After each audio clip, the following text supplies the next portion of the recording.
Good morning friends, फंडे English में स्वागत है आपका। किसी ने कहा है कि खुद के सपनों के पीछे इतना भागो कि तुम्हें पाना लोगों के लिए सपना बन जाए। तो इन्हीं उम्मीदों को कायम रखने के लिए आज हम लेकर के आए हैं कुछ खतरनाक टाइप के फिल इन द ब्लैंक्स, जिसमें आपको भरना है सही कंजक्शन। यदि आपने सही आंसर दिया तो दुनिया की कोई ताकत आपको आगे बढ़ने से नहीं रोक सकती है। उससे पहले आपसे एक रिक्वेस्ट है, यदि आप इस चैनल पर पहली बार आए हैं तो कृपया इस चैनल को ज़रूर सब्सक्राइब कर लें और अपने दोस्तों को शेयर करना ना भूलें, क्योंकि हम हर बार लेकर के आते रहते हैं ग्रामर से रिलेटेड ढेर सारी जानकारियाँ और ढेर सारे ज्ञान। तो आइए बिना देर के शुरू करते हैं। पहला सेंटेंस है आई ट्राइड माई बेस्ट, फिर खाली जगह दिया हुआ है कुड नॉट अंडरस्टैंड। इसमें ऑप्शन दिया हुआ है देन, बट और। इसमें बताना है आपको कौन सा कंजक्शन सही होगा। अब इस सेंटेंस का अर्थ देखते हैं। इस सेंटेंस का अर्थ हो जाएगा मैंने अपना बेहतर प्रयास किया लेकिन कुड नॉट अंडरस्टैंड मतलब समझ नहीं सका। अब इसमें आप बताएं कौन सा ऑप्शन सही होगा। तो चलिए हम आपको बताते हैं। यहाँ पर सेंटेंस के अर्थ पे ध्यान दें कि मैंने अपना बेहतर प्रयास किया लेकिन मैं समझ नहीं सका। अब लेकिन का सही मीनिंग तो आप जानते ही होंगे, अतः यहाँ पर राइट कंजक्शन हो जाएगा बट।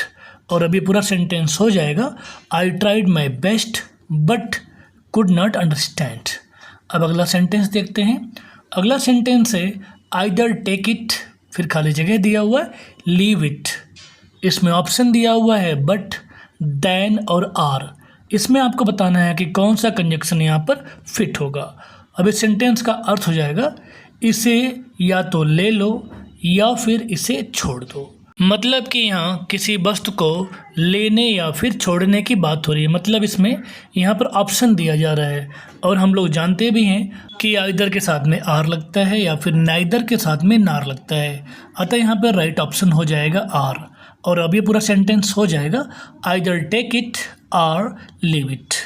अब अगला सेंटेंस है आपके लिए शी इज़ मोर इंटेलिजेंट, फिर खाली जगह दिया हुआ है आई एम। इसमें ऑप्शन दिया हुआ है एज, दैट और देन। इसमें आपको बताना है कि कौन सा कंजक्शन यहाँ पर सही होगा। अब इस सेंटेंस को देखें। यह सेंटेंस हमें देखने पर कंपैरेटिव डिग्री का सेंटेंस लग रहा है, क्योंकि यहाँ पर दो लोगों के बीच की तुलना की जा रही है और हम लोग अच्छी तरह से जानते हैं कि जब दो लोगों के बीच में तुलना होता है तो वहाँ कंजक्शन के रूप में देन का प्रयोग होता है, अतः यहाँ पर राइट ऑप्शन हो जाएगा देन। और अब ये पूरा सेंटेंस हो जाएगा she is more intelligent than I am, मतलब कि वह मुझसे ज़्यादा बुद्धिमान है। और अब अगला सेंटेंस देखते हैं। अगला सेंटेंस है द चाइल्ड इज वीपिंग, फिर खाली जगह दिया हुआ है ही इज हंग्री। अब इसमें ऑप्शन दिया हुआ है बट, बिकॉज और देन। इसमें आपको बताना है कि कौन सा कंजक्शन यहाँ पर सही है। अब इस सेंटेंस का अर्थ देखें। इस सेंटेंस का अर्थ हो जाएगा यह बच्चा रो रहा है क्योंकि ही इज हंग्री, मतलब कि वह भूखा है। अब आप अच्छी तरह से जानते होंगे कि क्योंकि के लिए कौन सा मीनिंग लगना चाहिए, तो यहाँ पे राइट ऑप्शन हो जाएगा बिकॉज। और अब ये पूरा सेंटेंस हो जाएगा this child is weeping because he is hungry. आशा है आपको ये जानकारी समझ में आ रही होगी। अब आइए अगला सेंटेंस देखते हैं। अगला सेंटेंस है ही इज सो वीक, फिर खाली जगह दिया हुआ है ही कैन नॉट रन। इसमें ऑप्शन दिया हुआ है येट, सो और दैट। इसमें आप बताएं कि कौन सा कंजक्शन सही होगा। अब इस सेंटेंस का अर्थ हो जाएगा वह इतना कमज़ोर है कि वह दौड़ नहीं सकता है। अब सेंटेंस के अर्थ पर ध्यान दें। यहाँ पर की जैसे वर्ड आ रहे हैं जो कंजक्शन का काम कर रहे हैं, और की का सही मीनिंग होता है दैट, अतः यहाँ पर राइट ऑप्शन हो जाएगा दैट। और अब ये पूरा सेंटेंस हो जाएगा he is so weak that he can not run. अब अगला सेंटेंस देखते हैं। अगला सेंटेंस है ऑल्दो सोनू वर्कड हार्ड, फिर खाली जगह दिया हुआ है ही फेल्ड। इसमें ऑप्शन दिया हुआ है देन, बट और येट। इसमें आप बताएं कि कौन सा कंजक्शन सही होना चाहिए। अब इस सेंटेंस का अर्थ देखते हैं। इस सेंटेंस का अर्थ कुछ इस तरह से हो जाएगा कि यद्यपि सोनू ने कठिन मेहनत किया लेकिन वह असफल हो गया। अब इसमें लेकिन का सही कंजक्शन क्या होना चाहिए, तो आप सेंटेंस पर ध्यान दें। जब सेंटेंस के शुरुआत में ऑल दो या फिर दो का यूज होता है तो वहाँ पर कंजक्शन के रूप में हमेशा येट का ही प्रयोग होता है। अतः यहाँ पर राइट ऑप्शन हो जाएगा येट, और अब ये पूरा सेंटेंस हो जाएगा although Sonu worked hard yet he felt. अब अगला सेंटेंस देखें, अगला सेंटेंस लिखा हुआ है बोथ यू, फिर खाली जगह दिया हुआ है आई हैव टू स्टडी। इसमें ऑप्शन दिया हुआ है एंड, देन या फिर और। इसमें आप बताएं कौन सा कंजक्शन सही होगा।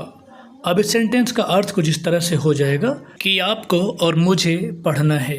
अब इसमें कौन सा ऑप्शन सही होगा। अब सेंटेंस पे ध्यान दें, यहाँ पर बोथ का यूज हुआ है और हम लोग जानते हैं कि बोथ के साथ में हमेशा एंड का प्रयोग होता है। अतः यहाँ पर राइट ऑप्शन हो जाएगा एंड, और अब ये सेंटेंस हो जाएगा both you and I have to study. अब अगला सेंटेंस देखें, अगला सेंटेंस है ही इज पुअर, फिर खाली जगह दिया हुआ है ही इज ऑनेस्ट। इसमें ऑप्शन दिया हुआ है इफ़, बट, एंड। इसमें आप बताएं, दिमाग लगाएं कि कौन सा कंजक्शन सही होगा यहाँ पर। अब इस सेंटेंस का अर्थ कुछ इस तरह से हो जाएगा कि वह गरीब है लेकिन वह ईमानदार है।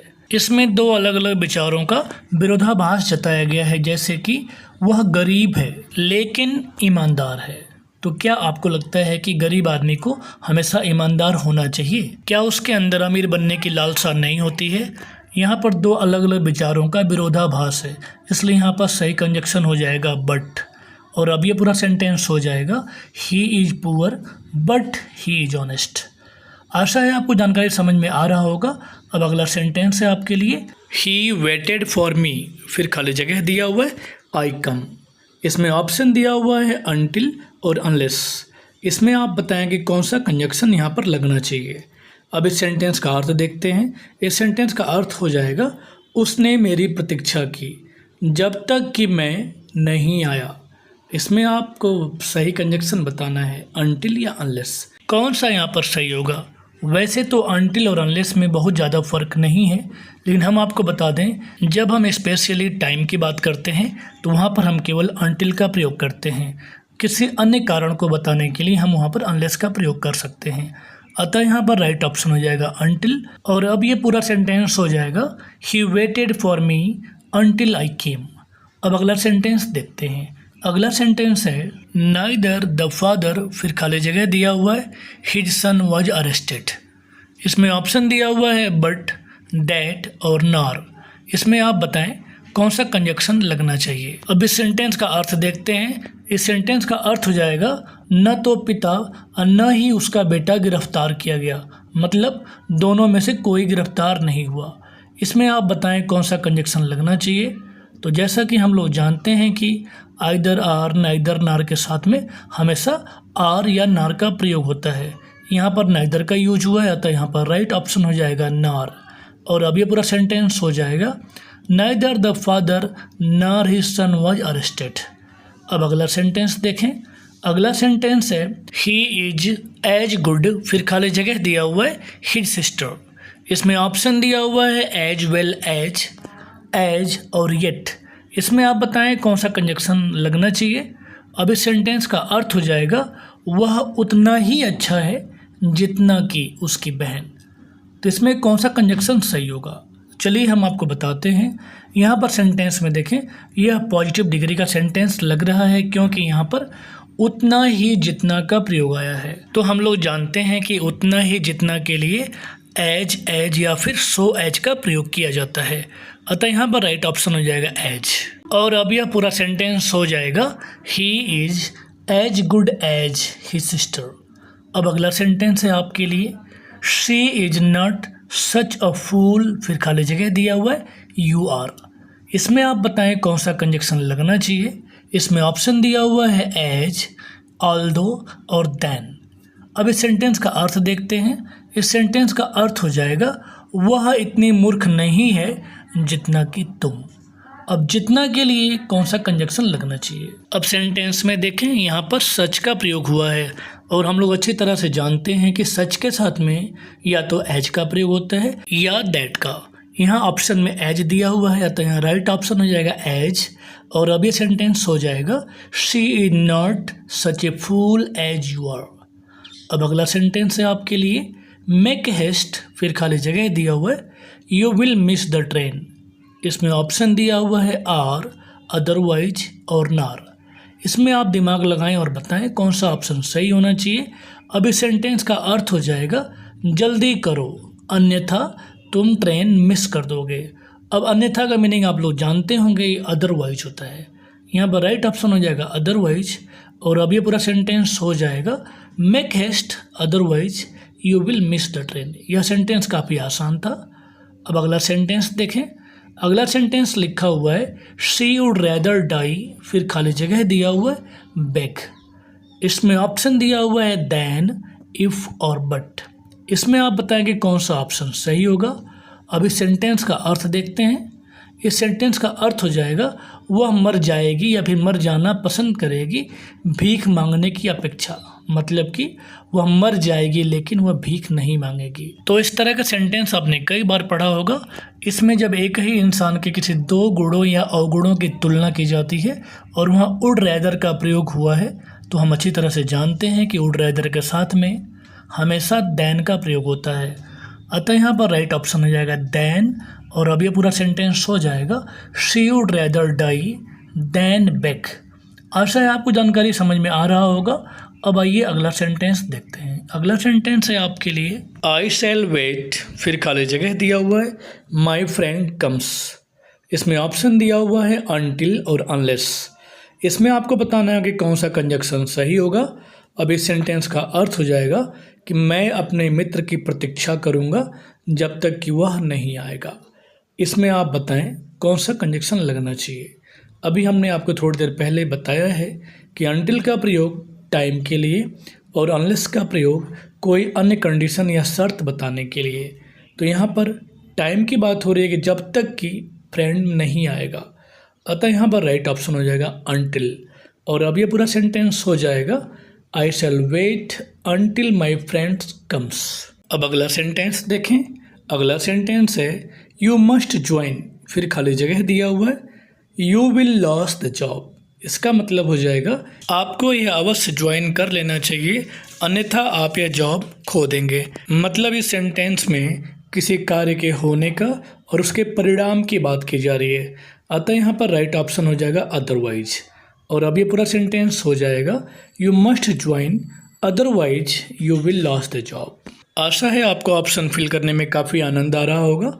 अब अगला सेंटेंस देखें। अगला सेंटेंस दिया हुआ है खाली जगह है you work hard you will pass. इसमें ऑप्शन दिया हुआ है दैट, बट और इफ़। इसमें आपको बताना है कि कौन सा कंजक्शन सही होगा। अब इस सेंटेंस का अर्थ हो जाएगा यदि तुम मेहनत करोगे तो तुम पास हो जाओगे। अब जैसा कि इस शब्द में कंडीशन बताया जा रहा है और इफ़ यदि का प्रयोग किया गया है, अतः यहाँ पर राइट ऑप्शन हो जाएगा इफ़। और अब ये पूरा सेंटेंस हो जाएगा if you work hard you will pass. अब अगला सेंटेंस है आपके लिए शी इज बोथ इंटेलिजेंट, फिर खाली जगह दिया हुआ है हार्ड वर्किंग। इसमें ऑप्शन दिया हुआ है सो, एंड और एज। इसमें आप बताएं कि कौन सा कंजक्शन लगना चाहिए। अब इस सेंटेंस का अर्थ हो जाएगा वह बुद्धिमान और मेहनती दोनों है। जैसा कि हम लोग इस सेंटेंस में देख पा रहे हैं बोथ का प्रयोग हुआ है और हम लोग जानते हैं कि बोथ के साथ में हमेशा एंड का प्रयोग होता है। अतः यहाँ पर राइट ऑप्शन एंड हो जाएगा। और अब ये पूरा सेंटेंस हो जाएगा she is both intelligent and hard working. अब अगला सेंटेंस देखें। अगला सेंटेंस है राधा इज लेजियर, फिर खाली जगह दिया हुआ है हर ब्रदर। इसमें ऑप्शन दिया हुआ है दैट, बट और देन। इसमें आपको बताना है कि कौन सा कंजक्शन सही होगा। अब इस सेंटेंस का अर्थ हो जाएगा राधा अपने भाई से ज़्यादा आलसी है। अब यह सेंटेंस जैसा कि हम लोग देख पा रहे हैं यह कंपैरेटिव डिग्री का वाक्य है। इसमें दो लोगों के बीच में तुलना की जा रही है, राधा और उसके भाई के बीच में। जब तुलना की जाती तो उसमें हम देन का प्रयोग करते हैं। यहाँ पर राइट ऑप्शन हो जाएगा देन। और अब ये पूरा सेंटेंस हो जाएगा Radha is lazier than her brother. अब अगला और लास्ट सेंटेंस देखते हैं। लास्ट सेंटेंस है आपके लिए आई विल नॉट कम, फिर खाली जगह दिया हुआ है आई एम इन्वाइटेड। इसमें ऑप्शन दिया हुआ है अनलेस और अनटिल। इसमें आप बताएं कौन सा ऑप्शन सही होना चाहिए। तो इस सेंटेंस का अर्थ हो जाएगा कि जब तक मुझे बुलाया नहीं जाता है या जब तक मैं इनवाइट नहीं किया जाता हूँ तो मैं नहीं आऊँगा। तो आप बताएं इसमें कौन सा ऑप्शन सही होगा। अभी इसके पहले 2 सेंटेंस हम लोगों ने और पढ़ा है, जिसमें अनटिल और अनलेस का यूज मैंने बताया है। अनटिल का यूज केवल और केवल टाइम के लिए होता है, अन्य किसी कंडीशन या शर्त को बताने के लिए अनलेस का प्रयोग होता है। यहाँ पर कहा जा रहा है कि जब तक मैं इनवाइट नहीं होऊंगा, मतलब किसी शर्त की बात की जा रही है, अतः यहाँ पर राइट ऑप्शन हो जाएगा अनलेस। और अब ये पूरा सेंटेंस हो जाएगा, I will not come unless I am invited. आशा है आपके नॉलेज में काफ़ी इम्प्रूवमेंट हुआ होगा और आपने काफ़ी एंजॉय किया होगा। तो फिर मिलते हैं आपसे ग्रामर के नए वीडियो में, तब तक के लिए धन्यवाद।